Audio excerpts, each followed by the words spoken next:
अविद्येचे आडवे, अविद्येच्या दुर्धरवनी, म्हणजे भुंजित जीवपणाचे भवे, स्वस्वरूपा विसरोनी, जीव फेरे घेऊनी लागले फिरू.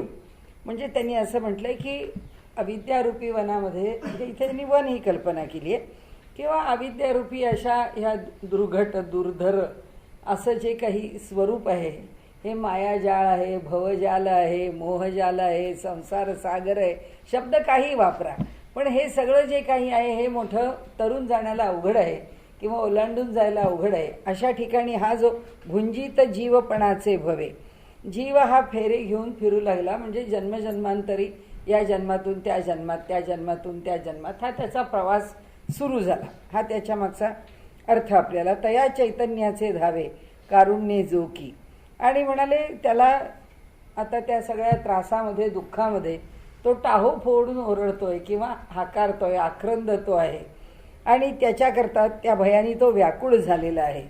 आता ह्यांना सोडवण्याकरता कोण आहे? कारुण्ये जो की, जो करुणेने युक्त असलेला आहे असा सद्गुरूच याच्यातून सोडवू शकतो किंवा सोडवतो, याशिवाय दुसरा कोणी त्याच्या सहाय्याला येत नाही असं त्यांना ह्या. म्हणजे थोडक्यात असं की आत्तापर्यंत सुरुवातीला पहिल्या ओवीच्या निमित्ताने त्यांनी प्रास्ताविक केलं दुसऱ्या प्रकरणाचं, आणि आता या दुसऱ्या ओवीच्या निमित्ताने त्यांनी सद्गुरूंचं जे नमन आहे किंवा जो त्यांना महिमा सांगायचा आहे तो सांगण्याला आता त्यांनी ह्या ओवीपासून सुरुवात केली आहे. म्हणून अविद्येच्या दुर्धर वनी स्वस्वरूपा विसरोनी, जीव फेरे घेऊनी लागले फिरू, त्या वना कारण लोभ तृष्णा भय मैथुन, हे हिंसक पशु दारुण लागले मागे जीवाच्या. म्हणजे हे अविद्येचं वन कसं आहे, ते आसक्तीने भरलेलं आहे, आणि त्यामुळे लोभ आहे, माया आहे, तृष्णा आहे, कामना आहे, वासना आहे, या सगळ्या गोष्टी त्याच्यामध्ये भरून राहिलेल्या आहेत या वनामध्ये. आणि त्यामुळे हे जणू काही हिंसक पशु आहेत, म्हणजे त्याला मारणारे आहेत आणि क्रूर आहेत, त्याचा छळ करणारे आहेत, आणि त्यामुळे ते म्हणतात लागले मागे जीवाच्या. ते जीवाच्या, आता फक्त जीव ते कसं घेतो याच्यावर अवलंबून आहे. एखादा जीव, प्रत्येकाच्याच ठिकाणी लोभ आहे, आसक्ती आहे, सगळं आहे, पण प्रत्येकजण आपल्या लोभ आसक्तीला काही सामान्य वळण लावतो, कधी भयानी लावतो, कधी समजून उमजून लावतो, कधी ज्ञानाने लावतो, कधी संस्कारांनी लावतो, कधी संयमाने लावतो. आपल्याला काय कोणाचा राग येतच नाही असं नाही, काय फाडदिशी आपल्याला बोलावं असं वाटतच नाही असं नाही, वाटतं, पण आपण तो विषय सोडून देतो, कारण हे सगळं करणं काही बरं नाही, यातनं काही फारसं निर्माण व्हायचं नाही.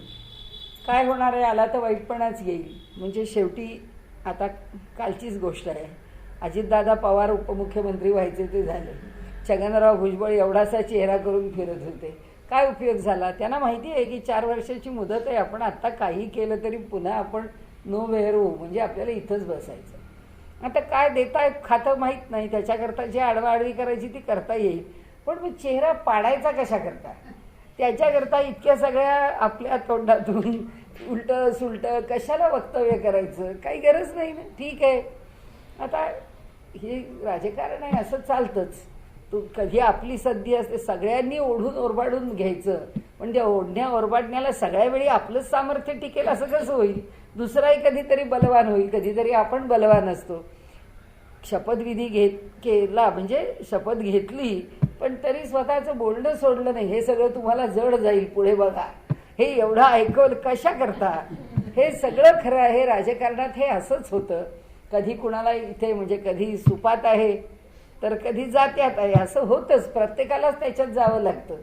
पण मनुष्य जो संयमी आहे तो काही बोलत नाही. त्या अशोक चव्हाणांनी भूमिका त्यातल्या त्यात पुष्कळ शहाणपणाची घेतली.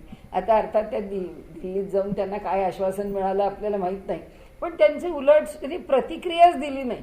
सगळे चॅनेल्स, न्यूज चॅनेल्स बघितले की या माणसाचं काहीतरी एक दिली तेवढी प्रतिक्रिया त्याच्यावर नाही की मी काँग्रेसचा सामान्य कार्यकर्ता आहे, पूर्वी सामान्य कार्यकर्ता म्हणून काम करत होतो, आताही सामान्य कार्यकर्ता म्हणून मी काम करणार, संपला विषय.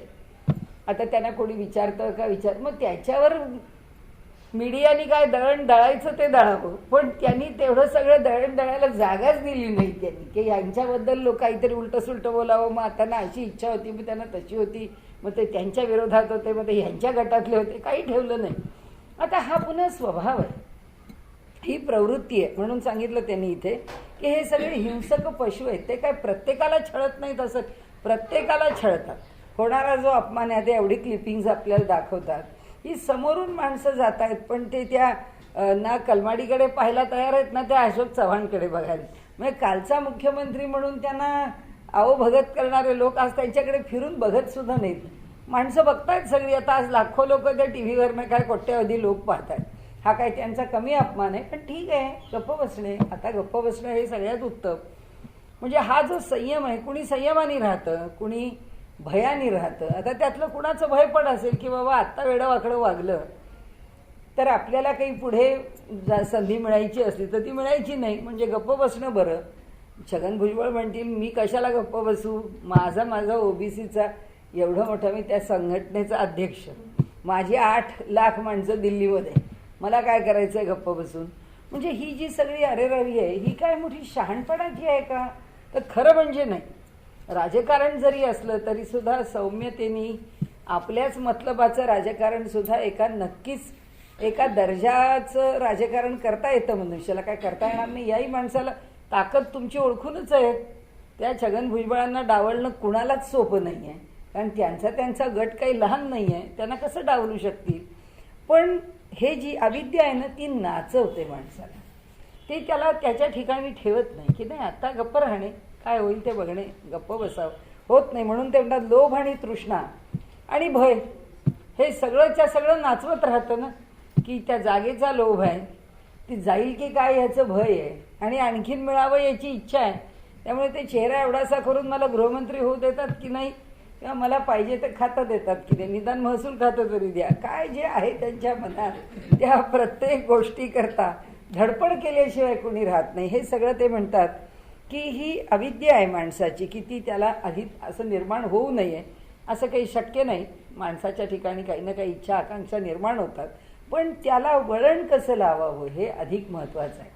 की सदाचार ज्याच्या ठिकाणी आहे किंवा विवेक ज्याच्या ठिकाणी आहे, ज्याला योग्य सारासार ज्याला समजतं आहे, तो ह्या सगळ्या बाबतीमध्ये ठाकठीक विचार करील. तर म्हणून त्यांनी सांगितलं की हे जे हिंसक पशु आहेत हे त्या जीवाला दारुण करतात, त्या जीवानी करून घ्यायचं का नाही घ्यायचं, तो संस्कार आम्ही आमच्याकडे ठेवला आणि टिकवला पाहिजे. आणि म्हणून सांगितलं त्यांच्या भये जे व्याकुळ झाले त्यांनी करुणा टाहो फोडिले आणि त्यांच्याच साठी धावले सोडविण्या साकार सद्गुरू. आणि या आशांच्या करता मार्गदर्शन करणारे असे सद्गुरू त्यांच्या मागे धावले म्हणाले, या त्यांच्याकरता प्रकट झाले. म्हणजे शेवटी जगामध्ये धाव धाव धाव मनुष्य धावतो. एक वेळ अशी येते की हे सगळ्याचा ताण त्याला सहन होत नाही. काय छगन भुजबळांना काय कमी त्रास नाही झाला. जितक्या वेळा पहिल्यांदा शिवसेना सोडली तेव्हाही झाला, त्यानंतरही झाला. पक्षामध्ये काँग्रेसवाल्यांनी त्यांना जागा दिली नाही, प्रत्येक वेळी आजारी पडले, हार्ट अटॅक आले, सगळं झालंय. पण तरीसुद्धा सुटत नाही माणसाची लोभ तृष्णा आणि त्याच्याकरता निर्माण होणारं भय. माणूस सोडून बाजूला होऊ शकत नाही. ते त्यांना सांगायचं आहे की यातनं जर बाहेर पडायचं असेल तर सद्गुरू सोडवेल बाबा, त्याच्याशिवाय दुसरं काय कोणी आम्हाला त्या सगळ्या लोभातून सोडवू नाही शकत. मोडोनी माया कुंजरू, कुंजरू म्हणजे हत्ती, मुक्त मोती याचा वोगरू, जेवविता सद्गुरू निवृत्ती वंदू. निवृत्तीनाथांना वंदन केले. ते करताना त्यांनी थोडंसं काव्यात्मक केलं आणि काव्यातला दृष्टांत जरा थोडा वेगळा वापरलाय. आणि ज्या त्या अनन्याची दैन्यावस्था पाहूनसाची विषयरूप हत्तीणीची लावी ती वाट तात्काळ. म्हणाले आपल्यासारखा सामान्य जीव आहे जो सगळ्यामध्ये गुंतून पडलेला आहे, हे आमचं जे गुंतण आहे तो विषयरूपी हत्ती आहे, त्याला इथे हत्तीण म्हटलंय त्यांनी. आणि ती जी हत्तीण आहे ती विषयरूपी हत्तीण जी आहे ती त्याची वाट लावते, ह्या त्याला हैराण करते, त्याला दैन्यावस्थेला नेते. आणि मग तो जेव्हा अनन्य होतो आणि त्या अनन्याची दैन्यावस्था पाहूनसाची ते सद्गुरुजी आहेत ते काय करतात, त्या विषयरूपी हत्तीणीची लावती तात्काळ वाट. त्याच्या अंतःकरणामधून ह्या सर्व विषयांना निश्चितपणे दूर करतात, त्याच्या अंतःकरणातली लालसा नक्की दूर करतात. आणि म्हणाले हत्तीणीच्या गंडस्थली जी असे मुक्तावली, ती निज सामर्थ्ये काढून भली, जेऊ घाली ती अनन्य हंसा. तो जो जीव आहे तो अनन्य भावाने जो शरण आलेला आहे त्या हत्तीच्या किंवा त्या हत्तीणीच्या गंडस्थळामधून जो मध वाहतो, त्या मधाचे जे तिच्या किंवा त्याच्या त्या मस्तकावरती त्या गंडस्थळावरती जे बारीक बारीक बारीक बारीक असे थेंब तयार होतात, तर ते जे जसं घर्मबिंदू असतो तसे त्या मधाचे बिंदू तयार होतात. त्याला त्यांनी मोती म्हटलंय की ते तो जो मद आहे तोच जणू मोती आहे. आणि हा अनन्य भावानी शरण आलेला भक्त म्हणजे जणू काही हंस आहे. त्या हंसाला ते मोत्याचा चारा घालतात म्हणाले. म्हणजे त्याला आवडणारा मोती आहे, हंसाला मोती खायला आवडतात. कवी कल्पना आहे की हंस हा मोत्याचा चारा खातो, म्हणून त्या हंसाला मोत्याचा चारा देतात. कसा देतात तर त्या हत्तीणीला नष्ट करून देतात. त्या हत्तीणीचा जो मद आहे त्या मदापासून निर्माण झालेली जी मौक्तिकं आहेत त्या मौक्तिकाचा चारा त्याला खाऊ घालतात. आणि म्हणाले हत्तीणीच्या गंडस्थली जी असे मुक्तावली ती निजसामर्थ्ये काढून भली जेऊ घाली ती अनन्य हंसा. ते आपल्या सामर्थ्याने त्याला ते प्राप्त करून देतात. ऐशा त्या निवृत्तीनाथा मी वंदितो ठेवून माथा त्यांच्या पदी तत्वता अनन्येसी. असे जे सद्गुरू आहेत की मोठे कठीण असणारे जे विषय आहेत त्या विषयांच्या पासून आम्हाला ते जे दूर करतात आणि आम्हाला मोठा आनंद समाधान किंवा त्या पुढे त्याची चर्चा आहे मुक्ती अमुक्त मुक्त या सगळ्या गोष्टींचा विचार पुढे केला. आत्ता तूर्त त्यांनी काही केला नाही. आपण एवढंच म्हणू की ह्या सगळ्या विषयांच्या मधून बाहेर काढून समाधान देण्याकरता सद्गुरू समर्थ आहेत. आम्ही त्या विषयाच्या पंखामधून म्हणजे चिखलामधून रवरवामधून काही शब्द वापरा किंवा त्या विषयरूपी हत्तीणीला दूर करून तिच्यापासून तिच्या संकटापासून आम्ही लांब होणं आम्हाला काही शक्य नाही आहे. ते कोण करतं तर ते सद्गुरू करतात असं त्यांनी इथे म्हटलंय. येथे नाना विषय हीच हत्तीणं तिचा प्रथमतः घेती प्राण म्हणजे विषयाचे निरसपण आणविती प्रत्यया. म्हणजे आमच्या अंतःकरणामध्ये वैराग्य निर्माण करतात. प्रत्येक गोष्टीच्या विषयी आसक्ती कशा करता जे आम्ही एखाद्या गोष्टीच्या मागे धावत असतो तर एक क्षण ते आमच्या अंतःकरणामध्ये असा निर्माण करून देतात की ज्या क्षणी आमच्या अंतःकरणात त्या गोष्टीचं आकर्षण संपून जातं. आम्हाला ती गोष्ट पाहिजेच, आता ती कशीही करून मिळालीच पाहिजे असं आकर्षण शिल्लक राहत नाही. आणि मग म्हणाले तिचा प्रथमतः घेती प्राण म्हणजे विषयाचे निरसपण आणविती प्रत्यय. आणि आमच्या प्रत्ययाला आणून देतात की ज्या विषयांच्या मागे तुम्ही धावता हे कसे निरस आहेत म्हणजे कसे क्षणभंगूर आहेत, ते कसे दुःखदायी आहेत, त्याच्या मागे धावण्याने तुम्हाला कसा त्रास होणार आहे हे सगळं आम्हाला प्रत्ययाला आणवतात. नंतर मोक्ष तो का मुक्त स्थिती. मग आता ह्याच्या पुढची पायरी सांगितली त्यांनी की ह्या विषयांची निवृत्ती करून ते जे मोत्याचा चारा म्हणजे जणू काही मोक्षरूपी तो चारा ती मुक्त स्थिती ती अनन्याच्या देतो हाती. जो अनन्य भावानी शरण येतो त्याला ती मुक्ती त्याला ते मुक्तपण त्या बंधनातून सोडवणं हे सगळं ते करतात. आणि म्हणाले त्याचे त्याला दावी ती निजरूप त्याचंच त्याच्या हातात काढून देतात. हे बघ हे तुझ्याजवळच होतं, तुझे आहे तुझं पाशी परी तू जागा चुकलासी, सगळं तुझ्याच जवळ आहे म्हणून ते हे तुझं आहे हे तुझं इथे आहे ते तेवढं काढून तुझ्या हातात दिलंय एवढंच करतात म्हणाले. कारण वेगळं काही करावं लागत नाही. दावी ती निजरूप स्वस्वरूप दावणे हेच भोजन घालणे. म्हणजे भोजन त्या मोत्याच्या चाऱ्याचं म्हणजे काय त्याला त्याच्या रूपाचा त्याच्या स्वरूपाचा स्वस्वरूपाचा बोध करून देतात. आणि म्हणाले मुक्त स्थितीला मोती म्हणणे आले अर्थानुरोधाने की. आता इथे मोती का म्हटलं मुक्त मोती याचा वोगरू वोगरू म्हणजे वाढलं अन्न त्यांना त्यांच्या ताटामध्ये वाढून दिले. मुक्त मोती मुक्तरूपी मोती म्हणजे मुक्तिरूपी मोती त्याला ओगरलं म्हणजे ते त्याच्या अनन्य शरण आलेल्या अशा त्या साधकाला त्यांनी त्याचं पाक सिद्ध करून त्याला जेवायला घातलं असा त्याचा अर्थ झाला. म्हणून मुक्त स्थितीला मोती म्हणणे आले अर्थानुरोधाने की. म्हणून अर्थाच्या अनुरोधाने त्याला मुक्ती हेच मोती आहेत असा अर्थ लावणं भागच आहे म्हणाले. विषय भान मायेमुळे ती माया जाई गळे तई स्वस्वरूप सोवळे कळून येई ज्याचे त्या. म्हणाले आता काय होतं विषय भान मायेमुळे या सगळ्याचं भान कशामुळे त्या मायेमुळे.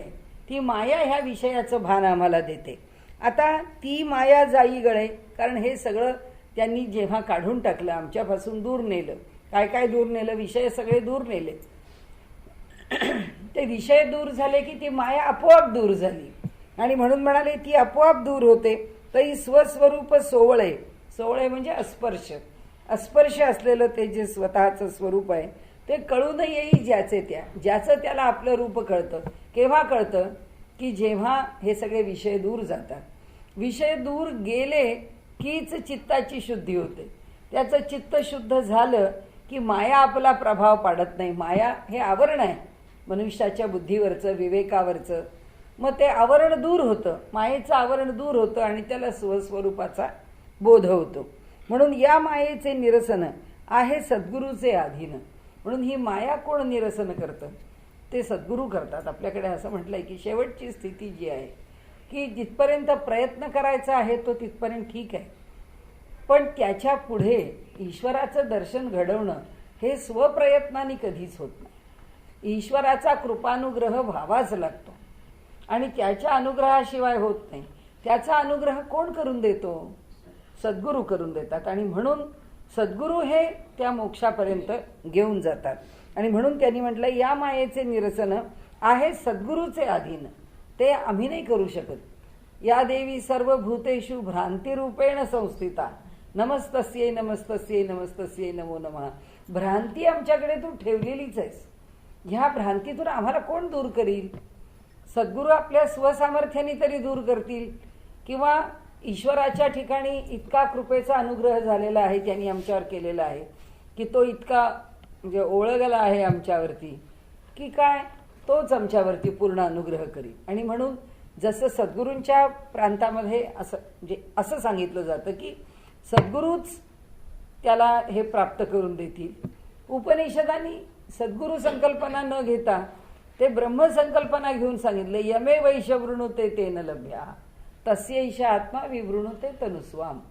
तो ज्याला आपलं म्हणतो, तो ज्याला वरतो, त्यालाच तो आपली तनु प्रकट करून दाखवतो. म्हणजे ईश्वराच्या इच्छेने होतं. ईश्वराला ती इच्छा निर्माण करायला लावणारा कोण? तर तो सद्गुरू. असं त्यांनी इथे म्हटलेलं आहे की आम्हाला सद्गुरू अधिक कसा जवळ आहे ते माऊली सांगतात. जयाचेनी अपांग पाते बंध मोक्षपणी आते भेटे जाण तया जाणते जयापासी. म्हणाले आता इथे काय होतं तर ज्याच्या कृपादृष्टी करून बंधची होय मोक्ष जाण जयाचेनी अपांग पाते. तर म्हणाले की ज्याच्या मोठ्या कृपेनी, ज्याच्या मोठ्या कृपादृष्टीनी, ज्याच्या मोठ्या कृपानुग्रहाने बंध मोक्षपणी आते. बंधाचं रूपांतर मोक्षामध्ये होतं. भेटे जाण तया जाणते जयापाशी. आता जे जाणायचं आहे म्हणजे भेटे जाण, भेटे म्हणजे प्राप्त होईल, जाण म्हणजे जाणून घे, तया त्याला की जाणते जयापाशी. जे जाणायचं आहे ते ज्याच्याकडून प्राप्त होणार आहे असा तो सद्गुरू आहे आणि तो ते प्राप्त करून देईल. हे जाणून घे. ते देणारं कोण आहे तर त्याची कृपादृष्टी आहे. त्याची कृपादृष्टी आमच्यावर व्हावी. ज्याच्या कृपादृष्टी करून बंधची होय मोक्ष जाण. कारण एकदा त्यांनी ठरवलं तर आमच्यातलं काय दूर करायचं आहे, केव्हा दूर करायचं आहे, कसं दूर करायचं आहे, किती दूर करायचं, काही अडचण नाही आहे म्हणाले. म्हणजे सद्गुरूची भेट होता बंधमोक्षाची नुरे वार्ता जीव शिवपणा येता बंध मोक्ष मुळी नाही. आता थोडं सूत्र सांगितलं की म्हणाले हा जो बंध आहे त्याला मोक्षपणी आते. हे म्हणजे आते येते काही म्हणा, तर बंध जे आहे ते मोक्षपणाला येतं. हे सगळी भाषा काय आहे माऊलींच्या मते? ही भाषा द्वंद्वाची आहे. बंध आहे म्हणून मोक्ष आहे, जीव आहे म्हणून शिव आहे. कारण जीवाचं जीवपणा आहे, मग ते नको किंवा त्याच्याशिवाय दुसरं काय आहे की जे जीवपणाला आलं आहे त्याच्याशिवाय जिथे जाऊन पोचायचं आहे किंवा जे त्याच्यापेक्षा श्रेष्ठ आहे असं काय आहे? जीव आहे म्हणून शिव आहे म्हणाल. तसंच बंध आहे म्हणून मोक्ष आहे. हे द्वंद्व आहे. आता ते म्हणतात सद्गुरूंची कृपादृष्टी झाली की मग बंधची होय मोक्ष जाणं म्हणतात जाणणाऱ्याचे आपुलेपण जयापाशी सापडे. आता हा कोण आहे? ही कृपादृष्टी आहे. हा सद्गुरू आहे आणि सद्गुरूची कृपादृष्टी आहे. तिथे आम्हाला काय सापडतं? जे जाणायचं आहे ते जाणायला सापडतं. कशामुळे सापडतं? त्याच्या कृपादृष्टीमुळे सापडतं. आणि ते सापडतं तेव्हा काय होतं? बंध आणि मोक्ष दोन्ही सुटून जातात, ते दोन्ही राहत नाहीत. हे द्वंद्व संपून जातं. मग लगेच त्यांनी पुढे म्हटलंय म्हणजे सद्गुरूची भेट होता बंधमोक्षाची नुरे वार्ता जीव शिवपणा येता बंधमोक्ष मुळी नाही. आता जेव्हा जीवाला शिवपणा आलं तेव्हा मोक्ष मिळाला असं म्हणत नाहीत ते. आता बंध आणि मोक्ष ही संकल्पना संपली असं म्हणतात. म्हणजे या ठिकाणी जीव शिवपणाला प्राप्त झाला असं म्हणताना बंध सुटला आणि मोक्ष प्राप्त झाला नाही. आता तिथे बंध आणि मोक्ष दोन्ही संपले. आता इथे पुढे बघू. बंध तरी कल्पित, मोक्ष तोही कल्पित. बंध ही सुद्धा कल्पनाच आहे. आम्हाला आमच्या कल्पनेने बांधून घेतलेलं आहे. म्हणजे एखादी गोष्ट आम्हाला अशी पाहिजे किंवा नाही बाबा आपल्याला ते असं करायला अगदी नाही बरं वाटत. एखादा माणूस म्हणाल की अहो आता इतकी जर अडचण आहे तर हे काम करा. तो माणूस म्हणतो मी एवढ्या मोठ्या पदावरती काम केलेलं आहे, आता तुम्ही इतकी किरकोळ नोकरी मला जर करा म्हणालात आणि त्या ऑफिसमध्ये जाऊन करायचं म्हणजे हे काय मला जमणार नाही बुवा. हे आपल्याला आपला काहीतरी एक आहे ना समाजामध्ये, नाही म्हटलं तरी लोक मला ओळखतात, माझा सन्मान, एक काही माझं समाजामधलं स्थान, ते काही मला अशी इतकी तुम्ही म्हणता अशी हलकीशी नोकरी काही करू देत नाही. हे सगळं त्यांनी कुणाचं बंधन आहे? हे आपण आपल्यावर घालून घेतलेलं बंधन आहे की मी कुणीतरी आहे, माझा काहीतरी सन्मान आहे, माझा हा सन्मान ह्या समाजाने स्वीकारलेला आहे, त्याच सन्मानामध्ये मी राहिलं पाहिजे. एक दुसरा मनुष्य तर म्हणतो त्याला काय जेव्हा सन्मान उपभोगायचा होता तेव्हा भोगला. आज परिस्थिती सन्मानाची राहिली नाही, आज जी आली आहे त्या परिस्थितीला तोंड देणे. तेव्हा तसे होतो, आज असे आहोत, जसे आहोत तसे आहोत. हे दोन विचार आहेत. त्यामुळे बंधन मनुष्य आपलं आपल्यावर घालून घेतो की अरे आपण प्रवास करायचा, मग कसा करायचा, आपण कोणत्या कक्षातून जायचं, आपण वाहनाने कोणत्या जायचं, मग वाहनाने गेलं तर कसं जायचं, गेलं तर कोणत्या क्लासनी जायचं, हे सगळं आपण आपल्यावरती बंधन घालून घेतलेलं आहे. आपण आपल्यालाच आपल्या काही कल्पना करून घेतल्या की आपण म्हणजे ह्याच्यात बसणार नाही, आपण म्हणजे हे करणार नाही, आपण म्हणजे आपल्याला हे पटणार नाही. हे जे सगळं आहे हे आपल्यावरती घालून घेतलेली गुंतवणूक आहे. म्हणून ते म्हणतात बंध कसा आहे? बंधसुद्धा आपणच आपल्यावर घालून घेतलाय. बंध घालून घेतले आहेत म्हणून मोक्षसुद्धा आम्हीच आमच्यावर ओढवून घेतलाय. म्हणजे दोन्ही गोष्टी एक स्वीकारल्यामुळे दुसरं आम्हाला स्वीकारावंच लागलं आहे. बंध तरी कल्पित, मोक्ष तोही कल्पित. हे सद्वस्तू ठाई सत्य वदने न आपुली दाविती. म्हणाले हे जे आहेत, हे जे सद्वस्तू ठाई सत्य म्हणजे ही जी सद्वस्तू आहे म्हणजे परमात्म वस्तू आहे, परब्रह्म वस्तू आहे, ब्रह्म आहे, त्या ठिकाणी वदने न आपुली दाविती. हे दोघेही आपलं तोंड दाखवत नाहीत. म्हणजे परब्रह्माच्या समोर ना बंध राहतो ना मोक्ष राहतो. परब्रह्माच्या समोर या दोघांनाही स्थान राहत नाही असं त्यांना सांगायचं आहे. पुन्हा यती ओवी असते. बंध तरी कल्पित, मोक्ष तोही कल्पित. हे सद्वस्तू ठाई सत्य वदनेन आपुली दाविती. म्हणजे सद्वस्तूच्या ठिकाणी आपली वदन म्हणजे तोंड, ते काही आपलं तोंड त्याच्यासमोर दाखवत नाही. त्याचा अर्थ सद्वस्तू समोर बंध आणि मोक्ष दोन्ही टिकत नाही. हा बंधाच्या योगे करून झाले मोक्षाचे आगमन. जेथे बंधाची नाही जाण तेथे मोक्ष कशाचा. ज्याला बंधनच माहिती नाही त्याला मोक्ष काय माहिती. आणि त्यामुळे म्हणाले जसं लहान मुलं आहे ते निरागस आहे. त्या लहान मुलाला जोपर्यंत खोटं बोलणं काय आहे माहीत नाही तोपर्यंत त्याला खरं बोलणं काय आहे हे सांगण्याची गरज पण नाही आहे. कारण तो खोटं काही असतं हे जोपर्यंत त्याला कळत नाही तोपर्यंत त्याच्या पार्श्वभूमीवर खरं नावाची काही गोष्ट असते ही तरी कुठे त्याला माहिती आहे. त्यामुळे खऱ्या खोट्याचा विषय हा आमचा आहे, कारण आम्हाला माहिती आहे खरं असतं आणि खोटं असतं. त्या लहान मुलाला बिचारायला काहीच माहिती नाही काही खरं असतं आणि काही खोटं असतं. आणि म्हणून त्यांनी इथे म्हटलंय तसं की ज्या ठिकाणी जे बंधनच नाही तिथे मोक्षाचं आगमन कसं व्हायचं. जेथे बंधाची नाही जाण तेथे मोक्ष कशाचा. बडीजाव या दोघांचा हिंदी शब्द आहे, हिंदी जरा तिकडे वापरला जातो म्हणजे हिंदी भाषिकांमध्ये. बहुत आडे जाव बडे जाव है उनके पास. म्हणजे बडे जाव म्हणजे आपला मोठेपणा आपला स्वतःच्याच ठिकाणी करून घेण्याचा. बडे जाव किंवा इथे त्यांनी बडी जावं म्हटलंय. बडे जाव या दोघांचा तोवरीच टिकतो साचा.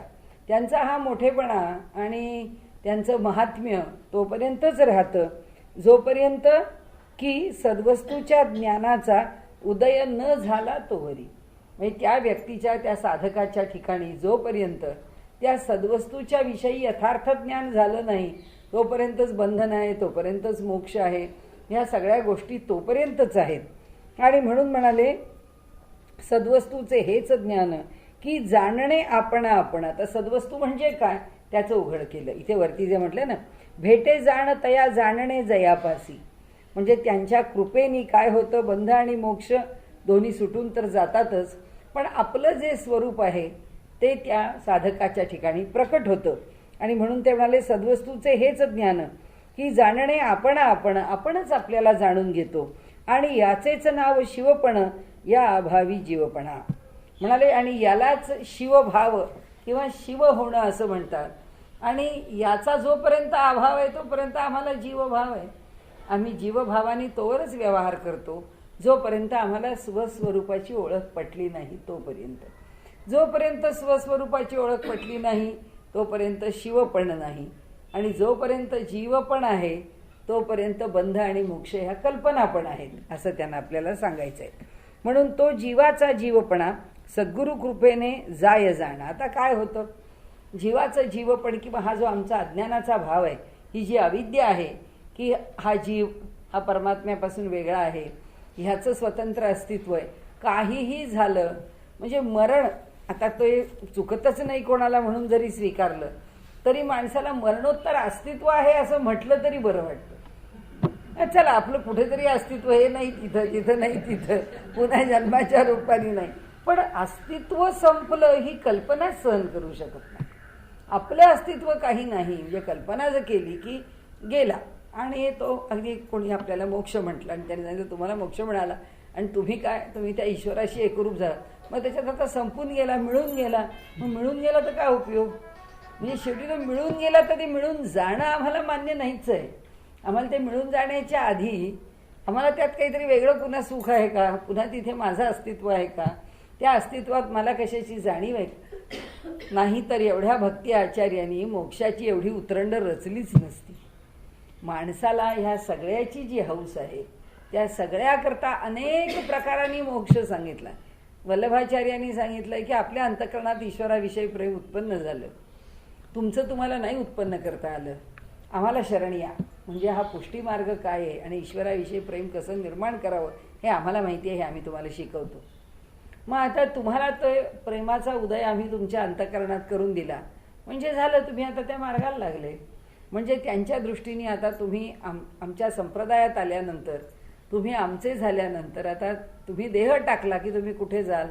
तुम्ही जर वैकुंठाला जाल. जर तुम्ही त्या पुष्टी मार्गाचा जर प्रामाणिक अभ्यास केलात तर. तुमचा अभ्यास लहानसा असेल तर म्हणाले त्या वैकुंठामधले तुम्ही एखादी झाडाची फांदी व्हाल जिथे कृष्ण लीला करतो, पण तुम्ही तिथे जाऊन राहाल.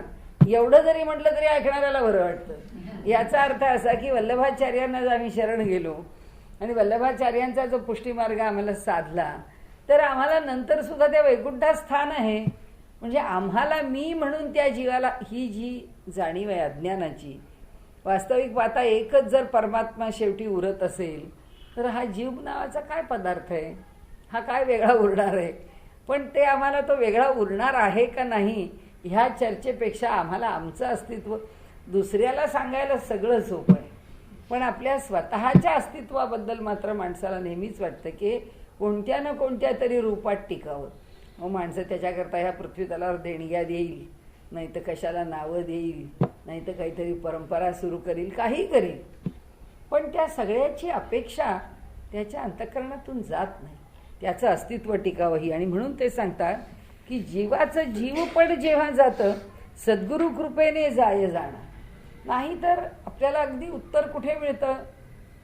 ज्ञानदेवांच्या चरित्रामध्ये मिळतं की चांगदेव 1400 वर्ष झाले तरी देह सोडायला तयार नाहीत, आणि त्या देहाला पुन्हा नूतन, त्या देहाला पुन्हा नूतन करत चांगदेव जगताय. का तर देह नाही सोडायचा. मी आपल्याला सांगते, इथे पुण्यात सुद्धा असेच एक ग्रस्त होते. ते कुणी सत्पुरुष पुण्यात आले की त्यांना आपल्या घरी बोलवायचे. तर आप्पा आपल्याकडे उतरले होते तेव्हा त्यांनी सांगितलं की त्यांना भेटण्याची इच्छा आहे. त्यांच्याकडचे लोक आले, भेटायचं आहे म्हणाले. त्यांनी सांगितलं ते बरेच मोठे आहेत वयाने, म्हणजे त्यांचं वय त्यांना माहिती नाही आहे, जवळजवळ 130-36 वर्षाचे ते असतील. अजून त्यांची तब्येत उत्तम आहे. ते कुणाकुणाच्या काळी होते, म्हणजे लोकमान्यांना पाहिलं, विवेकानंदांना पाहिलं, त्याच्या आधी कोणाला पाहिलं, गोंदवलेकर महाराजांना पाहिलं, त्याच्या आधी कोणाला पाहिलं, साईबाबांना पाहिलं, असं ते मागे मागे मागे जात त्यांनी अनेक लोकांचे अनेक दाखले दिले.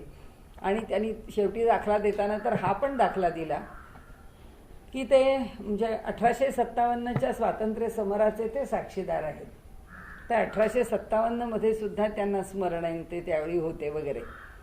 तर ते त्यांना भेटायचं आहे तुम्हाला असं म्हणून त्यांनी सांगितलं. मग आप्पांच्या बरोबर भेटायला मी त्यांच्या घरी गेले होते. त्यांनी गेल्याबरोबर पहिल्यांदा सांगितलं की मी आता वयाने इतका मोठा आहे, मी जवळजवळ 140-150 काय वर्ष असतील माझी मला माहीत नाही, आता मला ती मोजून पण सांगता येणार नाही, पण मला अजून जगायचं आहे, तुम्हाला कायाकल्प कसा करतात हे माहिती आहे की नाही सांगा. ते म्हणाले मला काही माहिती नाही. नाही म्हणाले तुम्ही आयुर्वेदाचे एवढे वैद्य आहात, तुम्ही तुमच्या पुस्तकांमध्ये वाचलंय की नाही, आणि ती काय प्रक्रिया आहे, त्या प्रक्रियेने मला पुन्हा हा देह तरुण करून घ्यायचा, तर मला ती जी प्रक्रिया आहे ती प्रक्रिया तुम्ही सांगा. ते म्हणाले नाही मला काही माहीत नाही. ते काही जास्त बोलणारे नव्हते.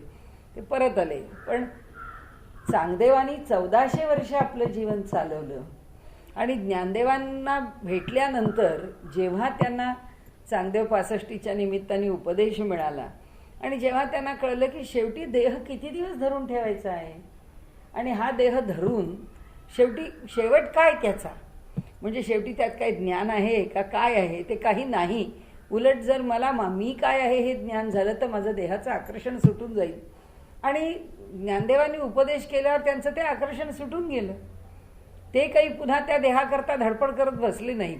म्हणजे सांगायचं असं की जीवाचं जीवपण घालवायला सुद्धा त्या सद्गुरूंनी आमच्यावर कृपाच केली पाहिजे, तरच आम्ही ते. आमच्या आत्र्यांचं चरित्र आहे, त्या चरित्रामध्ये शेवटी त्यांनी लिहिलं आहे की आत्र्यांनी देह ठेवण्याची जेव्हा वेळ आली त्यावेळी शेवटी ते संत वाङ्मयाचा खूप अभ्यास करत होते. त्यांचा देह ठेवण्याची जेव्हा वेळ आली तेव्हा सारखी संतांना हाक मारत होते, ह्या संतांना मार त्या संतांना मार. नंतर इथे गुरुणी महाराजांच्या आश्रमात ते येऊन महाराजांना भेटून गेलेले होते. वासुदेवानंद सरस्वतींचं चरित्र वाचलेलं होतं. म्हणजे अशा ह्या सगळ्या दत्त संप्रदायी, वारकरी संप्रदायी, समर्थ संप्रदायी अशा सगळ्या संतांना हाका मारत होते. आणि शेवटी ते म्हणत होते काही करा पण मला वाचवा, मला ह्या देहात ठेवा.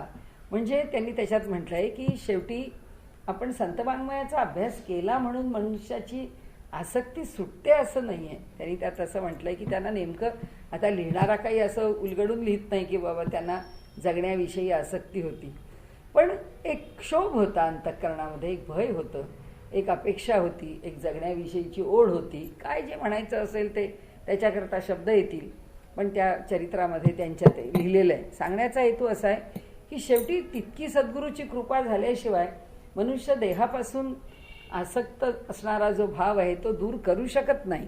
आणि म्हणून त्यांनी सांगितलं की सद्गुरु कृपेने जाय जाणा आणि सापडे आपलेपणा कृपा जल वर्षावे. सद्गुरूंच्या कृपारूपी जलाचा वर्षाव आमच्यावरती झाला कीच म्हणाले आमच्या अंतःकरणामधून देहभाव आणि देहाविषयीची आसक्ती दूर होऊ शकेल, अन्यथा नाही.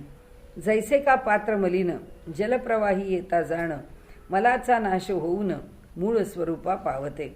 जैसे का पात्र, अगदी साधा दृष्टांत, जैसे का पात्र मलिन जलप्रवाही येता जाण. घाणेरडं भांड आहे, त्याच्यापेक्षा साधं म्हणू आपण की एक घासलेलं भांड आहे, खराब होतं भांड, ते तिथल्या जलप्रवाहाच्या बाजूच्या मातीने भांड घासलंय. आता भांड धुवायचं म्हणजे काय करणार, त्या जलप्रवाहात धरणार किंवा त्यातलं पाणी घेऊन त्यांनी धुणार. म्हणजे असं मलिन भांड आहे, त्या जलप्रवाहात धरलं की भांड जसं स्वच्छ होतं तसं गुरुकृपेच्या वर्षावामध्ये हा जो जीव आहे तो जीव स्वच्छ होतो, शुद्ध होतो किंवा मूळ स्वरूपाला प्राप्त होतो. कैवल्य कनकाची या दाना. कैवल्य रूपी कनक, कनक म्हणजे सुवर्ण, कैवल्य रूपी सुवर्णाचं दान आता कोण करतोय तर सद्गुरू करतोय. म्हणजे त्या कैवल्याचा महिमा सांगण्याकरता त्याला कनक म्हटलेलं आहे की कैवल्याचं महात्म्य काय आहे, सोन्यासारखं महात्म्य आहे त्याचं, असं म्हटलंय. दाना जो न कडसी थोरसा ना, म्हणजे कडसी म्हणजे कमी जास्त, जो न कडसी थोरसा ना, कडसी म्हणजे थोडासा कमी, कलंडलेला, कमी असलेला, थोडा झुकलेला, खाली असलेला, असा कडसी म्हणजे थोडी कड. जसं आपण एका कुशीवर वळणं त्याला सुद्धा कडसी हा शब्द येतो. म्हणजे त्याच्यामध्ये सुद्धा कडेला वळणं, असं कलंडणं, कानड होणं असे जे शब्द आहेत ते सगळे एका जातीतले आहेत. तर कडसामध्ये सुद्धा आता तराजू घेतलाय, ह्याला थोरपणा आलाय, म्हणजे हे तराजू जड झालाय, हा जो आहे तो थोडा हलका झालाय, म्हणजे तो वर आलाय, म्हणजे तो थोडा ह्याच्यापेक्षा थोडा कमी आहे. म्हणाले असलं काही नसतं. सद्गुरू जेव्हा कैवल्य कनकाचं दान देतो त्यावेळी थोरपण आणि कडसेपण म्हणजे कमी जास्त पण तिथे नसतं. समेसी पारडी दोन्ही प्रयासे ही पहा आली. तर स्थिरावे पूर्ण हा काटा पुन्हा ते काय तोलावे असं वर्णन केलेलं आहे की ती जर दोन्ही पारडी आता समेला आली आहे, समेसी पारडी दोन्ही म्हणाले की प्रयासे ही पहा आली. आता पुष्कळ कष्ट केलेत आयुष्यभर आणि अंतःकरणातलं सगळं द्वंद्व संपलेलं आहे. त्यांना हेच सांगायचं आहे की समत्वम योग उच्यते, की समत्व आहे जीवाच्या ठिकाणी आणि समभाव आलेला आहे. जगातलं द्वंद्व संपलेलं आहे आणि चांगलं वाईट, स्वीकार्य अस्वीकार्य, हवं नको, धर्म अधर्म हा कोणताच भाव, कोणतंच द्वंद्व त्याच्या ठिकाणी शिल्लक राहिलेलं नाही. आणि त्यामुळे ती दोन्ही पारडी समेला आलेली आहेत. म्हणजे हवंचंही पारडं जड नाही आहे, नकोचंही पारडं जड नाही, दोन्ही एकाच ठिकाणी स्थिरावली आहेत. तर स्थिरावे पूर्ण हा काटा पुन्हा ते काय तोलावे. आता काय तोलायचं आहे, आता मापायला काही राहिलं नाही. म्हणजे ह्या सद्गुरूंनी ते कैवल्य कनकाचं दान दिलं आहे. ते दान देताना त्या दोन्ही पारड्यांना इतकं समसमान केलं आहे की आता असं झुकतं चढतं असं त्याच्यामध्ये काही नाही आहे. म्हणजे द्रष्ट्याची या दर्शना पाठाऊ जो म्हणाले हा द्रष्टा आहे असा म्हणून कशाचं तरी दर्शन घेणं हे जे घडतं. म्हणजे आता आपण इथे आलो आता पाठ करून बसलो, पण आता पाठ करून बसायच्या आधी आपण म्हणतो आधी देवतांचं दर्शन घ्यावं, मग देवाला पाठ करून बसावं. कारण ते काय आपल्याला समोर दिसत नाहीत, त्यांच्याकडे बघून काही आपण बोलत नाही, त्यांच्याकडे पाठ करून बोलतो. त्याचं आपण आधी दर्शन घेतो. म्हणजे हा द्रष्टा आहे आणि तो त्या दर्शनाची अपेक्षा करतो. म्हणजे द्वैत आहे ना, की एक बघणारा आहे आणि कोणाला बघायचं आहे. म्हणाले हे जे द्वैत आहे हे दान सद्गुरू कशाचं देतो, ह्या कैवल्य कनकाचं दान म्हणजे ही केवल स्थिती येते, ना पाहणारा उरतो ना पाहायला काही उरतं. द्रष्टा आणि दर्शन हा भेद काही शिल्लक राहत नाही. म्हणून द्रष्टाची या दर्शन, द्रष्ट्याची या दर्शना पाठाऊ जो, पाठाऊ म्हणजे पाठ करणे किंवा त्याला पाठमोरा होणे किंवा त्याच्यापासून दूर जाणे, त्याच्यापासून त्याची दिशा जी आहे ती पाठ फिरली म्हणतो तसं त्याला पूर्ण विरुद्ध दिशेला ठेवणे. म्हणजे मोज माप पाहणं अनुभव ह्या सगळ्याच्या तो पलीकडे जातो, पाठाऊ जो. म्हणून कैवल्य कनकाची या दाना करण्यात जे राखी ती सारखेपणा. हे कैवल्याचं दान जेव्हा त्यांनी दिलेलं आहे तेव्हा देताना हातचं राखून नाही दिलेलं. हे फार माऊलींनी जे सांगितलं हे फार मोठी गोष्ट आहे की आता भक्ती आहे, भक्तीमध्ये साक्षात्कार झाला. पुष्कळ परी आहेत. म्हणजे आम्ही काय जे साधना करतो तर पुष्कळ ध्यास आहे की आपले देवता, आपले सद्गुरू काही असेल. काय स्वप्नामध्ये होतं दर्शन, एखाद्या वेळेला माणूस म्हणतो की वा आपल्याला बरं वाटलं की ते सद्गुरूंचं दर्शन झालं. स्वप्नामध्ये दर्शन झालं, त्याच्या पुढे कधीतरी स्वप्न पडतं की ते आपल्याशी बोलतायत, आनंदाने गप्पा मारतायत, आपण त्यांना नमस्कार केलाय, त्यांनी आपल्या पाठीवरून हात फिरवलाय. म्हणजे नुसत्या दर्शनापेक्षा त्या स्पर्शाचा आनंद अधिक आहे. म्हणजे हा अनुभव पुन्हा त्याच्यावरचा आहे. आता ध्यानात, स्वप्नात नाही, आता हा ध्यानाला बसला की याला सातत्याने डोळे मिटले की सद्गुरूंची मूर्ती दिसते. तो म्हणतो ती मूर्ती मला आधी चित्रात दिसायची तशी दिसते, आता मला साक्षात सद्गुरू जसे आम्ही एकमेकांना पाहतो तसे मी डोळे मिटले की ध्यानात मला दिसतात. आणखीन प्रगती आहे. आता डोळे मिटावेच लागत नाहीत, उघडे डोळे आहेत तरी ती मूर्ती कायम आहे. अशी स्थिती सत्पुरुषांची असं वर्णन केलंय रामकृष्णांनी की डोळे मिटावे लागत नाही, डोळे उघडे आहेत, डोळे लोकांना पाहत असतात, पण त्यावेळी कालीमातेची मूर्ती तशीच असते. सगळ्यांना पाहत असताना सुद्धा, जसं आता चष्मेवाल्या माणसाला चष्म्यातून बाहेरचं जग पाहताना त्याला पूर्ण भान असतं की ती व्यक्ती मला दिसते पण ती चष्म्याच्या भिंगातून दिसतीये, काचेतून दिसतीये. म्हणजे हे जसं भिंगाचं भान चष्मा लावणाऱ्याचं कधी सुटत नाही तसं त्यांनी सुद्धा जगाकडे पाहिलं, पण जगाकडे पाहताना कालीमातेच्या दर्शनाचं भान कधी सुटलंच नाही. उघड्या डोळ्यांना ती दिसतेच आहे. तर ही त्याच्यावरची स्थिती आहे. अशी एकापेक्षा एक वरची स्थिती सगुण ध्यानामध्ये जशी नामदेवांनी मागितली, जशी जनाबाईंनी मागितली, त्याला जी पुढे सहजता आली की नामदेवांचं सगुण दर्शन आहे. आता काय शिल्लक राहिलं, नामदेव म्हणाले कशाला पाहिजे ते वैकुंठ. जेव्हा नव्हते वैकुंठपुर तेव्हा होते पंढरपूर. आणि ते वैकुंठ मागून आलं, आधी आमचं पंढरपूर होतं. मला वैकुंठात जायचंच नाहीये, मला पंढरपूरला भगवंताच्या मंदिराच्या दारात पायरी होऊनच राहायचं.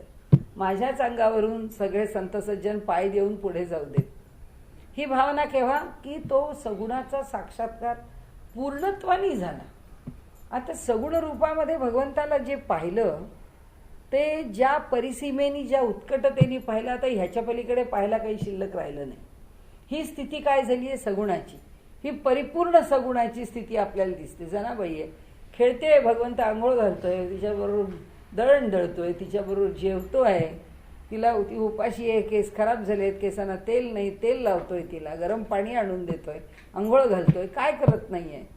ही जी स्थिती आहे, ह्या स्थितीमध्ये आता काही शिल्लक राहिलं नाही. म्हणजे सगुण रूपामध्ये भगवंताचा साक्षात्कार किंवा भगवंताचा सहवास, जवळीक किंवा अनुभव ह्याची परिसीमा आहे. तसं ते म्हणतात की आता ही स्थिती काय आहे, हा निखळ ज्ञानाचा मार्ग आहे. ह्या निखळ ज्ञानाच्या मार्गामध्ये केवल स्थिती आहे. तर ते म्हणतात त्यांनी कैवल्याचं दान दिलं, पण कसं दिलं. योगी आहे, योगी उपासना करतो, उपासना करत असताना योगी त्यातल्या त्यात त्याच्या उपासनेत कुठपर्यंत पोचतो, निर्विकल्प समाधीपर्यंत पोचतो. निर्विकल्प समाधीमधून पुढे जाताना अनेक वेळा तिथं अडकतो. त्याच्या पुढे जायला म्हणून तर योगसूत्रकारांनी सुद्धा ईश्वर प्रणिधानाद्वा असं म्हटलेलं आहे, किंवा तपस्वाध्याय ईश्वर प्रणिधानानी क्रियायोग, की तपस्वाध्याय हा करील, पण ह्याला ते जी कैवल्याची प्राप्ती व्हायला पाहिजे ती व्हायची असेल किंवा ती होण्याची स्थिती जर येणार असेल तर ती ईश्वर प्रणिधानानी येईल. तपस्वाध्याय ईश्वर प्रणिधानानी क्रियायोग, म्हणजे शेवटी ईश्वराची कृपा झाल्याशिवाय ते होणार नाहीये. आणि म्हणून ते म्हणतात ती जी स्थिती आहे, कैवल्य स्थिती प्राप्त होणं, ही काही अशी सहजासहजी प्राप्त होत नाही. काही मर्यादेपर्यंत कुठे ज्योतीचं दर्शन होतं, कुठे कला दर्शन होतं, जसं चंद्रकला आहे तसं, कुठे बिंदूचं दर्शन होतं, कुठे प्रकाशस्तंभ दिसतो, कुठे प्रकाशरेखा दिसते, कुठे प्रकाशशलाका दिसते. काही काही दर्शनं होत राहतात, पण त्या दर्शनांमध्ये योगी अडकतो. त्याच्या पुढे काय, त्याच्या पुढे जायचं असेल तर ईश्वरच पुढे घेऊन जातो. आणि म्हणून त्यांनी म्हटलं हे कैवल्याचं, ही केवल स्थिती आहे, ही समाधी स्थितीच आहे.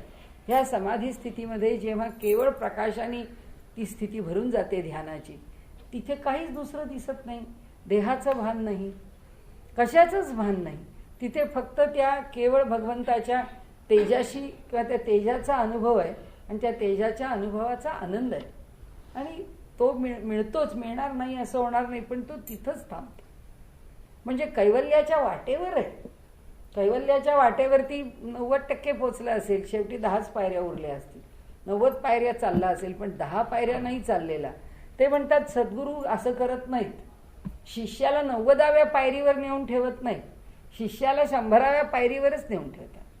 म्हणून कैवल्य कनकाचं दान त्यांनी म्हटलेलं आहे, की कैवल्याचं दान पुरं त्याच्या पदरात टाकतात. त्या दानाचं माप जे आहे ते पुरं टाकलेलं आहे. थोडं कमी काहीतरी इथं म्हणजे 19-20 नाही, असं होत नाही म्हणाले. म्हणून ते म्हणाले की द्रष्टादर्शन या भेदात नुरू देती अणुमात्र. त्याला द्रष्टा आणि दर्शन हा जो भेद आहे, हे जे द्वैत आहे ते शिल्लक ठेवत नाही. त्याकरता मी आपल्याला आमच्या आप्पांनी लिहिलेलं एक फार साधकांच्या बद्दलचा एक फार सुंदर विषय आहे. हा सगळा विषय ज्ञानाचा आहे आणि या ज्ञानाच्या मार्गाला साधनेचा मार्ग योगाचा आहे. आपल्याला माहीतच आहे, ज्ञानेश्वर माऊलींनी कुंडलिनी योगानेच हे सगळं प्रकट केलेलं आहे आपलं ज्ञान. तर त्याच्यामध्ये एक प्रश्न आला आहे त्यांना, ते आपल्या आता चरित्रामध्ये, या नवीन चरित्रात आपण त्याची भर घातली आहे. तर त्यांनी असा अनेक प्रश्न घातले त्याच्यात आपण साधनेच्या मार्गावरचे. तर एक प्रश्नाचं उत्तर फार सुंदर दिलं आहे त्यांनी. त्यांना विचारलं लोकांनी की योगमार्ग आणि भक्तिमार्ग ह्यातला फरक काय. आता बाकीचे सगळे फरक मी आपल्याला सांगत नाही, पण ही स्थिती आली म्हणून मला त्याची आठवण झाली की आता कैवल्य ही त्याची शेवटची स्थिती आहे.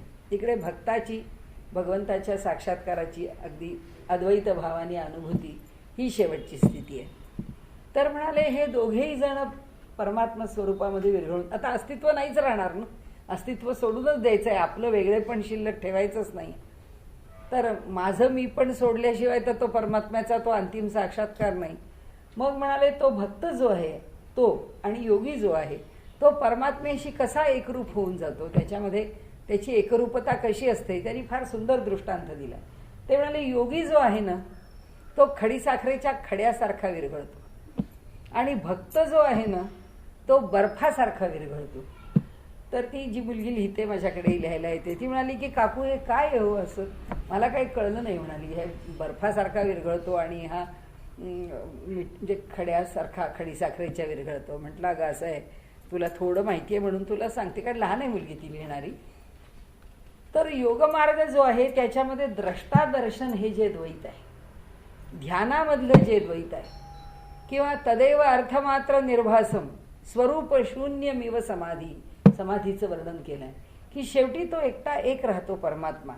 हे जे त्याचं एकटा एक असणं आहे, ही स्थिती यायला आणि त्याच्या पलीकडे जाऊन असंप्रज्ञात समाधीमध्ये केवल स्थिती आहे, ज्या आता आपण एकदम शेवटच्या पायरीवरचीच भाषा बोलतोय, आता मधल्या पायरी आपण बोलतच नाहीये. तर ती जी कैवल्य स्थिती आहे, त्या कैवल्य स्थितीमध्ये हे द्रष्टा आणि दर्शन हे जे द्वैत आहे, हे द्वैत पूर्ण निघून जातं आणि तो त्या ठिकाणी एकरूप होतो. पण तो एकरूप कसा होतो हे आपण आत्तापर्यंत जे मगाशी बोलत होतो तसा.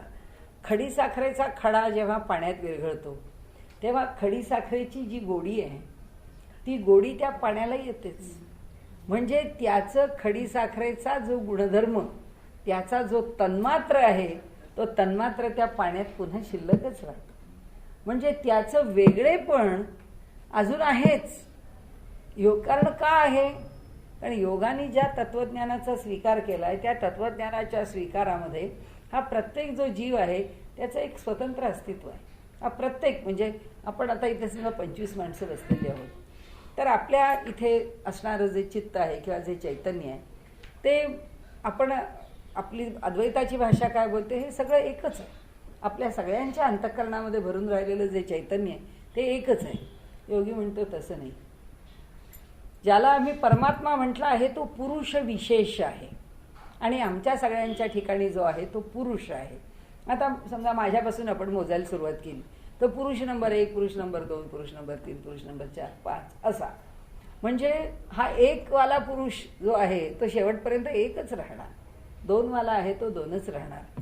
आणि म्हणून हा जेव्हा विरघळला पाण्यामध्ये खडीसाखरेचा खडा, तेव्हा त्याचा गुणधर्म काय, त्याचा तन्मात्र साखरेचा गुणधर्म गोडी. तर ती जी गोडी आहे ती त्यांनी पाण्याला दिली, तो भगवंताशी एकरूप झाला, पण स्वतःचं वेगळेपण शिल्लक ठेवून झाला. पण भक्त बर्फासारखा पाण्यात विरघळला.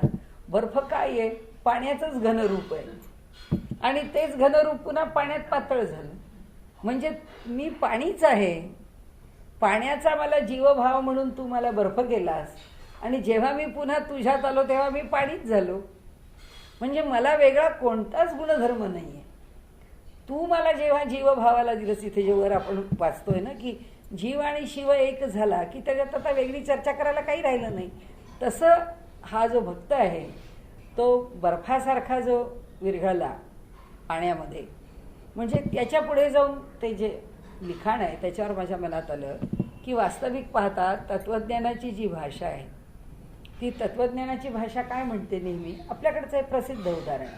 असं काही मोठं त्यांनी काही वेगळं उदाहरण घेऊन सांगितलं असं नाही, फक्त भाषा वेगळी आहे. आपल्याकडचं उदाहरण काय आहे, मिठाची बाहुली आहे आणि पाण्यामध्ये टाकली आहे. तर ती मिठाची बाहुली पाण्यात पुढेही उदाहरण येईल सागराचं आणि मिठाचं. मिठाची बाहुली आहे, सागरात पडली आहे, ती सागराशी एकरूप झाली. आता भक्ताच्या अंतःकरणाचा फरक काय आहे आपल्याला समजतं. भक्ताला दृष्टांत देताना सुद्धा मीठ आणि पाणी द्यावं असं वाटत नाही, तिथे सुद्धा तो साखर पाण्याचा दृष्टांत देतो. ही जी गोडी आहे ना भक्तीची, ती गोडी फार सूक्ष्म आहे. म्हणजे आपण कल्पना पण करू शकत नाही की दृष्टांत देताना मिठाची बाहुली विरघळली म्हटलं तर काही बिघडलं नसतं, पण मिठाची बाहुली नाही म्हटलं, खडीसाखरेचा खडा म्हटलं. दृष्टांतात काही फरक पडत नाही, होणाऱ्या परिणामात फरक पडत नाही. हा भावनेचा फरक आहे, हा भक्त आणि योगी यांच्या भावनेतला फरक आहे. म्हणून इथे त्यांनी जे सांगितलंय ना, हा जो योगी आहे, ह्या योग्याला जे देतो परमात्मा, अंतिम कैवल्य देतो, तो ईश्वर जो देतो. आता त्याची तर चर्चा आपण आणखीन करू की योगशास्त्रामध्ये ती जी आता आपल्याला तो आत्ता विषय घ्यायचा नाही म्हणून आपण घेत नाही, ज्याला सोहम भावाची अटक म्हणतात. ती सोहम भावाची जी अटक आहे ती त्या योगमार्गामध्ये कशी आणि कुठे येते. म्हणजे 6 अहम, तो मी आहे, ही जी भावना आहे ह्या भावनेतच आधी योगी अडकून पडतो. त्याला सोहमभावाची अटक असं म्हणतात. आता काही त्याच्या स्पष्टीकरणाचा विषय अजून आला नाही, आपण पुढे जाऊ. पण त्यांना एवढंच म्हणायचं आहे की कैवल्य नाही त्याच्या परी, ओळखणे आपणा आपण निर्धारी, हाच अर्थ कैवल्याचा. म्हणाले आता कसं आहे की सुवर्ण वस्तू काहीतरी, कैवल्य नाही त्याच्या परी. ही सुवर्ण नावाची जी वस्तू आहे तिची आणि कैवल्याची काय तुलना होईल का? ते तुलना होण्यासारखं आहे असं काही नाहीये म्हणाले. पण ओळखणे आपणा आपण निर्धारी, हाच अर्थ कैवल्याचा. स्वस्वरूपाला जाणणं हाच कैवल्य शब्दाचा अर्थ आहे. धातूत श्रेष्ठ आहे कनक. मग का वापरला असेल माऊलींनी कनक कैवल्याचे किंवा कैवल्य कनकाचे दान? त्याचं स्पष्टीकरण देत आहेत की धातूच्या मध्ये कनक श्रेष्ठ आहे आणि तैसे मुक्ती माझी कैवल्य देख, तसं मुक्तीमध्ये कैवल्य श्रेष्ठ आहे. ती केवल स्थिती आहे. कैवल्यासम आणिक मुक्ती न ती सुखदायी. आता कैवल्याशिवाय आणखी दुसरं काय आणावं मुक्तीचं स्वरूप की जे सुख देणारं आहे? उदधी लागी पहावया, गेले पाहिजे उदधी ठाया, तैसे कैवल्य भोगावया, जाणे भाग सद्गुरु पाशी. आम्हाला जर समुद्राच पाहायचा आहे तर आम्हाला समुद्राच्या जवळ गेलं पाहिजे. तसंच जर आम्हाला कैवल्याचा अनुभव घ्यायचा आहे तर आम्हाला सद्गुरूंच्या सहवासातच राहिलं पाहिजे. आणि माऊलींच्या मते तर त्यांचा जो गुरुपदिष्ट मार्गच आहे, गुरूंनी मार्गाचं मार्गदर्शन केल्याशिवाय त्या मार्गाचा अनुभव येणं शक्य नाही, ही तर त्यांची ठाम निष्ठा आहे. गुरु आणि कैवल्य हे शब्देचं द्वंद्व केवळ. गुरु कैवल्य कंद निखळ, ते विषयी शंका नसेल. ते म्हणाले गुरु कैवल्य देणार वगैरे ही भाषा आपली शब्दांनी बोलायची गोष्ट आहे. नाही, तो गुरु म्हणजे निखळ कैवल्य आहे. तो कैवल्याचा कंद आहे. आपण जसं आनंदाचा कंद हरिहा आपण त्याचं वर्णन करतो ना, देवकी नंदन पाहिला असं जसं आपण काव्यात म्हणतो, तो आनंदाचा कंद. कंद म्हणजे गाभा. आपण जसं केळीचे कंद म्हणतो किंवा ग्लॅडिओलाचे कंद म्हणतो किंवा आळूचे कंद म्हणतो, तो जसा गड्डा आहे ते जसं त्याच्या ठिकाणी एकत्रित येऊन राहिलेलं आहे, तसा हा कैवल्याचा केवळ घनरूप असा आविष्कार आहे. म्हणून तो कंद आहे, कैवल्याचा कंद आहे. ये विषयी शंका नसे. ते काही शब्दांनीच द्वंद्व आहे की गुरुनी आम्हाला ते कैवल्य द्यावं. गुरुला पाहिलं म्हणजे आम्ही कैवल्यालाच पाहिलं असं समजावं. गुरुचा सहवास म्हणजे कैवल्यच आम्ही अनुभवतोय असं समजावं. म्हणून सद्वस्तूशी ऐक्य होणे हेच आहे कैवल्यपण. ऐक्यत्वाचे करवी भान, माया वारून सद्गुरू. वारून म्हणजे दूर करून, निवारण करून. सद्वस्तूशी ऐक्य होणं हेच आहे कैवल्यपण. कैवल्य म्हणजे केवळ स्थिती आहे. आपल्याकडे कैवल्य ही केवलपासून आलेला शब्द आहे. जसा मोक्ष शब्द आहे मूच्या या धातूपासून की मोकळं होणे, तसा कैवल्य हा केवलपासून आलेला कैवल्य. केवलता, केवल स्वरूप, केवल हा भाव प्राप्त होणं ते कैवल्य आहे. आणि म्हणून ते म्हणतात की हेच आहे कैवल्यपणा. ऐक्यत्वाचे करवी भान, माया वारून सद्गुरू. आमच्या ठिकाणच्या मायेला दूर करून सद्गुरू आम्हाला त्या कैवल्याचं दर्शन घडवतात किंवा त्या स्थितीला नेऊन पोचवतात. मिठाचे खडे अनंत, शरण सागरा प्रत, का त्या सागर आपणात, मिळवून घ्याया तयार नसे. अहो म्हणाले अनंत खडे आहेत मिठाचे, पुष्कळ खडे आहेत. अगदी म्हणजे खडे मीठ आहे तर ते पोत्याने मीठ जरी ठेवलं सागराच्या शेजारी आणि ते सागरात ओतलं तर काय सागर असं म्हणतो का हो आधीच मी खारट, आता त्यात पुन्हा पोतोभर मीठ मी कुठं घेऊ, असं काही म्हणाले सागर बनत नाही. तुम्ही पोत्यांनी मीठ आणून टाका, त्या सागराच्या पाण्यामध्ये विरघळूनच जातं. मिठाचे खडे अनंत, शरण सागराप्रत. हे कशा करता म्हटलंय माऊलींनी? आणि गुरु एवढा अनंत आहे की त्याच्या चरणावर आम्ही कोट्यावधी शिष्य जरी शरण गेलो तरी सुद्धा या सगळ्यांना सामावून घेताना त्याला काही अडचण नाही. तो काही असं म्हणत नाही की बाबा या वर्षाचं प्लॅनिंग फक्त 100 लोकांनाच कैवल्य देण्याचं आहे, बाकीच्यांना पुढच्या वर्षी बघीन, कारण मी एवढ्या 100 लोकांना कैवल्य देऊन यावर्षी दमलो, आता माझा एवढाच कोटा होता असं काही म्हणले. त्या सद्गुरूंच्याकडे कसला कोटा वगैरे नसतो, कसली मर्यादा नसते, अमर्याद आहे तो, अनंत आहे तो. म्हणून त्यांनी सांगितलं अहो मिठाचे खडे किती आले आणि त्या किनाऱ्यावर येऊन पडले तर तो सागर असं म्हणतो का की आता पुष्कळ खडे हात आले तर किती खडे आणून टाकणार आहात, असं काही म्हणले. सागर म्हणत नाही, तो म्हणतो किती आणा माझ्यामध्ये सामावतील. म्हणून का त्या सागरा आपण आता मिळवून घ्याया तयार नसे. तो घेतोच. मीठ येता सागरापाशी, द्रष्टा दर्शन नुरे त्यासी, येताच सागरत्वासी, सागर अर्पी मिठाते. आता भाषा बघा कशी आहे इथे सुंदर. ही जी भक्तांची भाषा आहे ना, या भाषेची एक गोडीच वेगळी आहे. म्हणजे मीठ येता सागरापाशी, द्रष्टा दर्शन नुरेत्यासी. आता कसं राहील? मीठ सागराजवळ आलं, सागरात मिसळलं, आता ते खारट आहे. समभावे आहेत ना दोघंही जण. म्हणजे समजा वाळूचं पोतं आणलं आणि सागरात नेऊन टाकलं, तर सागराच्या पाण्याशी मिसळणार नाहीये, ते सागराच्या तळाशी जाऊन राहील, कुठेही राहील. पण सागराचं अस्तित्व कशावर? त्याच्यातल्या तळागाळावर का सागराच्या खारट पाण्यावर? कारण सागराचं खारट पाणी हे सागराचं स्वरूप आहे, त्या उदधीचं स्वरूप आहे, त्या जलाचं स्वरूप आहे. आता त्याच्याशी ते मीठ मिसळून गेलं, जवळ आलं म्हणून. आता त्या सागराला पाहणं त्या मिठाचं संपलं, कारण तो सागरच झाला. आता इथे कशी भाषा आहे बघा. मीठ येता सागरापाशी, द्रष्टा दर्शन नुरेत्यासी. येता सागरत्वासी, सागर अर्पी मिठाते. म्हणजे जेव्हा तो सागरत्वाला प्राप्त होतो, तेव्हा सागर काय करतो? आपल्याला त्याला अर्पण करतो. सागर अर्पिती त्यांनी त्याचं वर्णन केलंय ना, की म्हणाले इथे म्हणून जे दे येताच सागरत्वासी, सागर अर्पी मिठाते. सागर स्वतःला अर्पण करून घेतो, म्हणजे तो त्याच्यात मिसळून जातो, तो स्वतःला मिसळवून घेतो. म्हणून आपल्याकडे सोपी भाषा आहे भागवताची, की भगवंत हा भक्त पराधीन आहे. भक्ताची भक्ती पाहिल्यानंतर त्याला दोरीनी भगवंताला बांधता येणं आणि त्याच्या प्रेमरज्जूनी भक्तांनी भगवंताला बांधणं, हे एवढंच शक्य आहे. आणि एवढ्यानी त्याला शक्य आहे दोन्ही. कारण त्याला बांधणं नाही तर कुणालाच शक्य नाही, म्हणून प्रेमरज्जूनी बांधणं शक्य आहे. आणि हे फक्त भक्तालाच शक्य आहे. दुसरे दोऱ्या बांधायला लागले तर होणार नाही आपल्याला. म्हणून भगवंताच्या अनेक लीलांच्या मध्ये भागवतामधली जी दामोदर लीला आहे, की भगवंताला ती उखळाला बांधायला जाते, कोणत्याही दोऱ्या आणते, एकाला एक जोडते, पण ते काही दोर पुरतच नाही बांधायला, पुन्हा 2 बोट अंतर पडतच आहे. जोपर्यंत ती भगवंताला बांधायला निघाली होती तोपर्यंत भगवंतानी बांधून घेतलं नाही. पण जोपर्यंत ती त्या भगवंताला शरण गेली ज्या क्षणी, की अरे आता तू किती दोऱ्या आणू आणि तुला बांधू, असा का करतोस, तू बांधा कसा जात नाहीस, त्यावेळी भगवंतानी आपल्या आईवरती कृपान्वित होऊन स्वतःला बंधनात अडकवून घेतलं. म्हणजे शेवटी तो भक्त पराधीन आहे. तो अडकतच असेल तर तो त्या प्रेमाने अडकतो. इथे ती भाषा बोललेली आहे, ही भक्ताची भाषा आहे, ही योग्याची भाषा नाही आहे. इथे भक्ताची भाषा काय आहे? तो द्रष्टा त्या सागराचं दर्शन घ्यायला गेला, आणि तो द्रष्टा जेव्हा त्या सागराच्या जवळ गेला, म्हणजे त्यांनी त्याचं अस्तित्व सोडून दिलं, सागरात समर्पण होण्याची इच्छा केली, म्हणून तो सागराशी समर्पण व्हायला गेला. म्हणजे मोठ्याचं मोठेपण कसं आहे? लहान मूल जेव्हा आपल्याला प्रेमाने एवढंसं काहीतरी करतं, ते आपल्याला बक्षीस द्यायला येतं, ते मी तुला केलंय, मी तुझ्या करता देतो. आपण काय ते त्याचं बक्षीस घेऊन बसतो का? त्याला केवढं तरी मोठं बक्षीस आपण देतो. की कौतुक कशाचं आहे?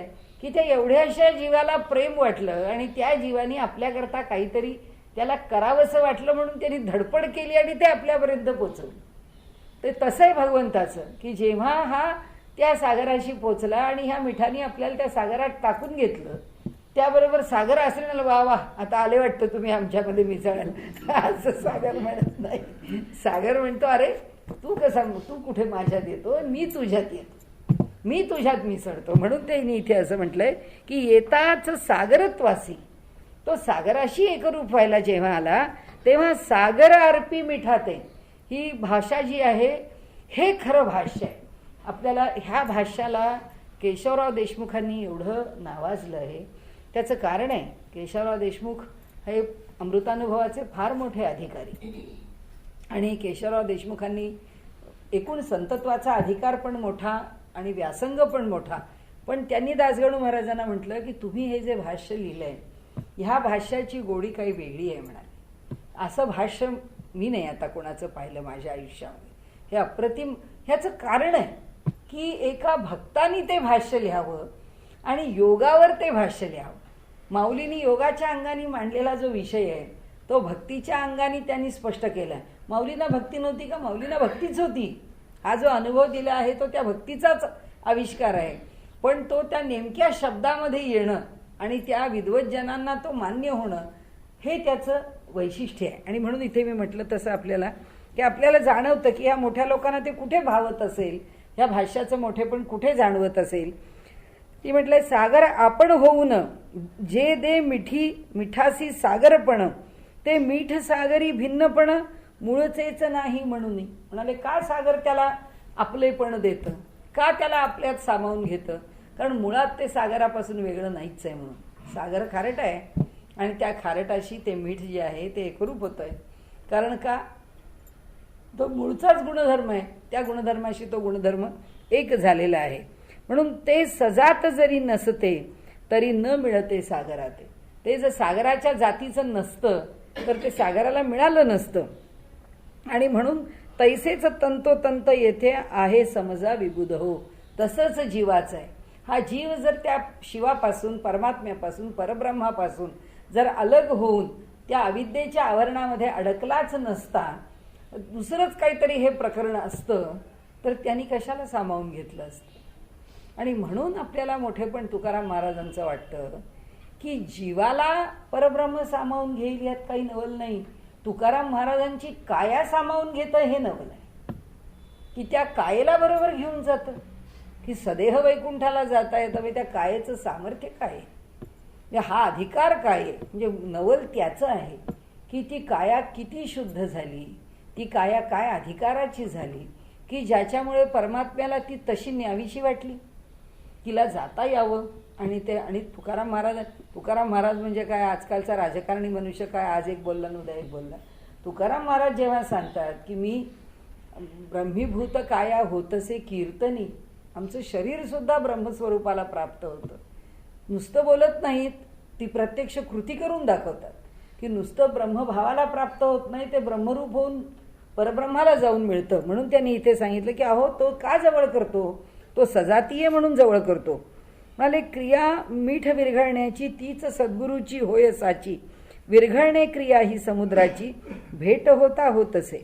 म्हणाले तसंच आहे, क्रिया मीठ विरघळण्याची तीच सद्गुरू होय साची. म्हणजे समुद्राची भेट झाल्यानंतर जसं मीठ विरघळून त्या पाण्यात पडतं, तसंच जो साधक आहे तो सद्गुरूंच्या ठिकाणी अनन्य भावानी शरण गेला की सद्गुरू त्याला केवल स्थिती देतातच देतात, त्याला आपल्या रूपाला आणतात. म्हणून वरच्या ओवीत त्यांनी काय म्हटलं की सद्गुरू आणि कैवल्य हे एकच आहे. शब्दाकरता सद्गुरू कैवल्य देतात म्हटलं, नाही तर तो कैवल्याचा कंदच आहे, तो कैवल्यच आहे. आणि हा जीव सुद्धा मूळचा कैवल्यच आहे, म्हणून त्यांनी स्वीकारला. तो सद्गुरूंच्या पेक्षा काही वेगळा नाही, म्हणून त्यांनी स्वीकारलाय.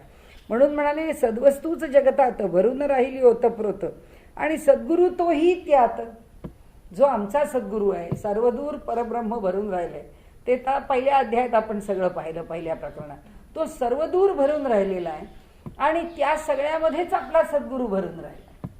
सद्गुरू त्याच्यापेक्षा काही वेगळा नाही, त्यामुळे तोही सगळ्या जगात भरूनच राहिलेला आहे, त्याच्यामध्येच भरून राहिला.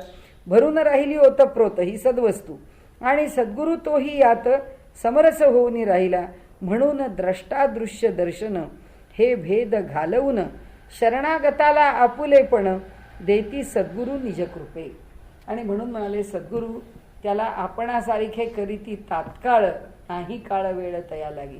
म्हणून म्हणाले ते आपल्यासारखं करतात, त्याची त्रिपुटी संपवूनच टाकतात. त्याच्या ठिकाणी द्रष्टा, दर्शन आणि दृश्य ही त्रिपुटी शिल्लक राहतच नाही. म्हणाले तो आपल्या सद्गुरूंशी पूर्णपणे एकरूपच होतो. सद्गुरू त्याला आपलेपणच देतात, म्हणजे त्याला कैवल्यच देतात, कारण ते कैवल्याचा गाभा आहेत. कैवल्यच देतात म्हणजे ते त्या सद्वस्तूत आहेत, म्हणजे आपलेपण म्हणजे त्याला सद्वस्तू रूपालाच नेऊन पोचवतात. हा त्याचा शेवटचा उलगडा झाला. तर आपण इथे मला वाटतं थांबूया. सामर्थ्याचे निनिके बिके, जो शिवाचेही गुरुत्व जिंके, आत्मा आत्मसुख देखे आरिसा जिये.